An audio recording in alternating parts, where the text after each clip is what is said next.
Greetings, church. Today is Friday, the 26th of February 2021. I am standing in front of two huge chairs here and a little side chair on the side, and I thought it was kind of interesting. I wanted you to see it. It's like the Father being right there on the left, and then the Son being on his right, and that's my chair right there. I'm the bench sitting there next to them. Behind the Father, you know. Anyway, I wanted to update you on what's been going on. I just came back from the police department about an hour or so ago. I got hit hard this morning and last night. Last night, after I preached that sermon on Luke chapter 6, verses 45 through 49, I thought I'd settle this. I thought I'd settle the score with the Queen and with her representatives and all that, but apparently I didn't. About between 9 and 10 o'clock last night, they came to the tent, and I am waiting for the bus, number 6. I missed it going to, it is about 11:20 right now, going to 24 hours, so I'm way late. I was supposed to be there by 11, but I'm going to see if I can get like 5 minutes worth of workout, and that's probably going to be it. But in any case, I went and I pitched my tent about Southwest Taylor and Southwest NATO, right across the street from the World Trade Center. I don't know what got into these people, but last night as I was kneeling in front of the bed, I was tired, I wasn't sleeping.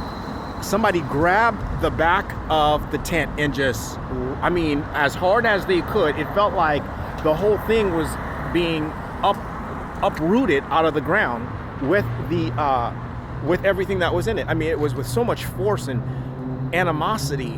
At first I was like, hey, and then after that I screamed on them because I didn't understand why they were doing it. You know what I mean? And I ran outside with my knife, and I was ready to butcher the guy that did this, but apparently the Lord said it was 2 Klansmen.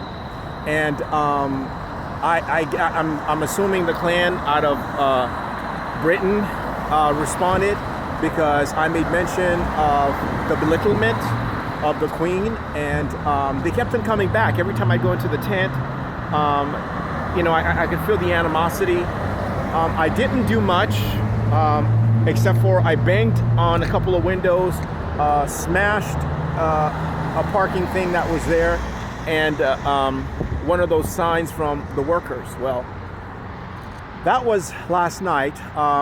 This morning when I woke up twice, I was pierced, my thigh, my knee, other parts of my body, sexually assaulted. They used it.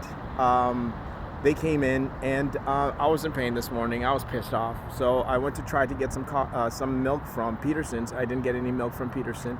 Both stores needed to be restocked, so I went to the police department and filed a grievance with. There's no police report number, but I filed a grievance with the clerk that was there, the guy that would not allow me to, the guy that wouldn't connect me to the investigator's office. Well, I don't remember his name, but he was there, so I spoke to him. He told me to file a police report, but I didn't have time because I had to go back to my tent and pack up.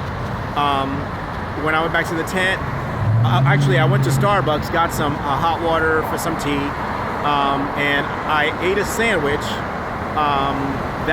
some leftover sandwich from like Monday or something. I don't remember when it was. It was old sandwich. I left in a bag of chips, and just as I was about to eat the sandwich, a gust of wind came out of the east, and it hit the tent so hard that the whole thing toppled. It's like, oh God, was I ever prepared for this?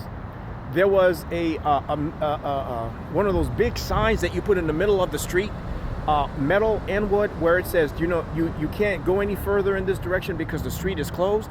The bus is coming. And the amount of force, you could hear it coming. And Melinda says, if that thing would have hit you, and it was a fire hydrant, an orange fire hydrant that stopped it from coming my way. If that thing would have hit me, I would have been unconscious and I would have died in my sleep. That's what she said. I don't know. And so I thank God. About 15 minutes later, Bruce, who works for the First Christian Church with the homeless, feeding them, him and a couple of other friends came by, and they gave me some food. They gave me some a sandwich to eat, sort of like porridge to eat, a cup of coffee, and that just replenished me, you know. And I was so glad that they had come by, and I got to tell them not about the attack, but what had happened. So anyway, it was kind of turbulent last night. I kind of felt it, you know, somebody's real hate. And I was just sitting here, you know, that's my bag right there, my gym bag. And I was sitting there thinking, you know, what does it profit a man to hate his brother? You know, it's like, what does it profit a man to gain the whole world and forfeit his soul? You know, what is the purpose of all of this turbulence from the queen? She's got everything that she needs. You know, she has a crown, and from what I heard, she was crowned at, when she turned 50, she was crowned once, and then afterwards she was dubbed twice. That's what I heard. I don't know if it's true or not. But, and I'm thinking, for a woman that has that much, all of that authority in England, recognized all over the world, why does she need me as a Haitian to give her what she's already getting from the world?